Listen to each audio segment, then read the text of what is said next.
When temperatures drop to 40 below and the wind cuts like a blade, even the best equipment can fail.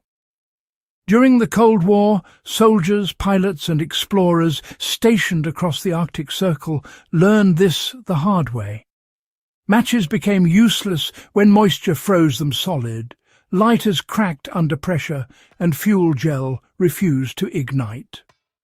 Yet in those same conditions, a few ingenious field engineers and survival instructors discovered a simple method that could start a fire even in blizzards so severe that metal tools froze to bare skin.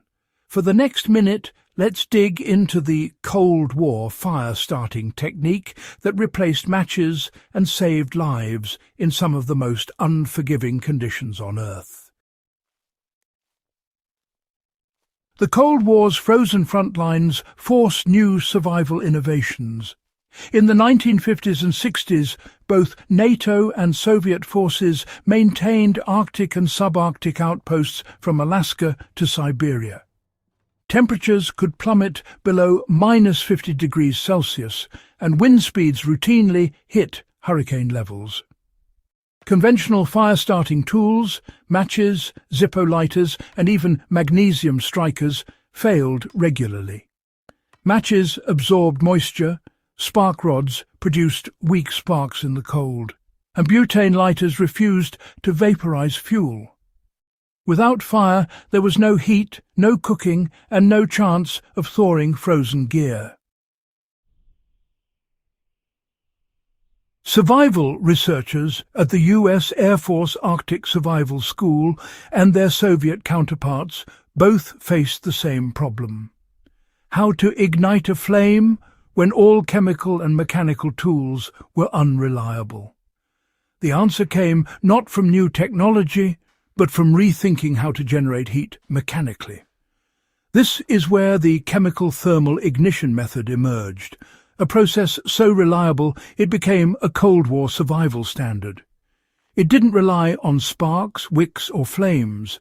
Instead, it exploited an exothermic chemical reaction that created enough heat to ignite fuel under any condition.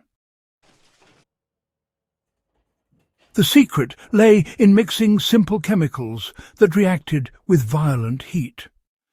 During Arctic survival experiments, instructors discovered that small quantities of potassium permanganate and glycerin, both widely available and stable, could create spontaneous combustion when mixed. Potassium permanganate, a powerful oxidizer used in water purification and medical kits, reacted with glycerin, a common antifreeze component, to produce intense heat. Within seconds, the reaction burst into a smouldering flame that could ignite even frozen tinder. The chemical reaction was straightforward yet powerful. The permanganate oxidized the glycerin, releasing enough thermal energy to start combustion even at -40 degrees Celsius. It required no external spark, meaning even if your hands were too numb to strike a flint, you could still start a fire. Cold War field manuals began including both chemicals as emergency fire-starting materials. Soviet reconnaissance units stored them in small sealed vials wrapped in cloth, while United States air crews carried permanganate tablets alongside first aid supplies. The reason was simple. Both substances had multiple uses.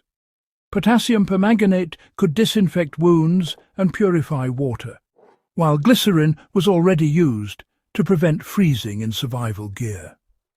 Together, they became an accidental miracle. This method was tested in Arctic drills and proved nearly foolproof. By the mid-1960s, this method had been standardized in multiple Cold War survival training programs. United States Air Force pilots at Eielson Air Base in Alaska and Soviet border troops in Murmansk practiced it routinely. Tests showed that even in sub-zero blizzards, A teaspoon of permanganate and a few drops of glycerin could ignite dry grass, shredded paper or birch bark within 30 seconds. The procedure was precise but easy to learn. A small pile of tinder, typically wood shavings or dry plant fibres, was arranged with the chemicals mixed at the centre. The reaction began slowly, producing a faint hiss and a puff of smoke. Within moments, it flared into a deep purple flame, hot enough to ignite kindling soaked from snowmelt. Even more impressive, the reaction actually worked after months of storage and under freezing moisture. Because both chemicals were solids, or, viscous liquids, they didn't evaporate or degrade easily. Soldiers could rely on them as a guaranteed ignition source when every other tool failed. This isn't just a historical curiosity, it's a practical survival method that still works with materials you can find in most outdoor or chemical supply stores. If you want to recreate it safely for training or field use, just follow the same principles developed during the Cold War. Keep the two chemicals separated in airtight containers until needed. When you're ready to start a fire, place a teaspoon of potassium permanganate on a dry surface and form a small depression in the centre. Add a few drops of glycerin into the hollow and, step back. Within 20 to 30 seconds, the reaction will begin. As it heats, purple smoke will appear, followed by an orange flame. Feed it with dry tinder immediately to sustain combustion. In survival conditions, this reaction can truly be a lifesaver. You can even use cotton or sugar mixed into the glycerin to accelerate ignition. This method produces enough heat to light wet wood shavings or frozen bark, making it ideal for emergency shelters in sub-zero climates. However, because of its chemical nature, it should always be handled responsibly and only in outdoor conditions, with full awareness of the risks. Cold War manuals advised carrying both components in separate, clearly labelled vials within a waterproof pouch. This setup remains one of the most dependable, low-tech ignition systems in existence. Unlike ferro rods or lighters, which depend on dexterity and oxygen levels, the permanganate glycerin method creates its own heat and doesn't require a spark. It was unaffected by altitude, humidity, or freezing wind. Soldiers in Arctic drills noted that the flame even burned stronger in cold, dry air, conditions that extinguish most fires.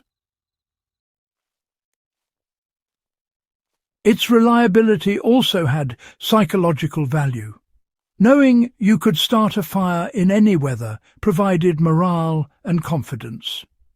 For soldiers isolated behind enemy lines or stranded pilots awaiting rescue, that small chemical reaction often meant the difference between frostbite and survival. Today, the same principle is used in military survival kits, mountaineering expeditions, and polar research stations. It remains one of the few low-weight, non-mechanical fire-starting systems that functions consistently across all climates. The Cold War forced innovation under pressure, and out of that came techniques that continue to serve survivalists, historians, and explorers alike. The potassium permanganate and glycerin method is more than just chemistry.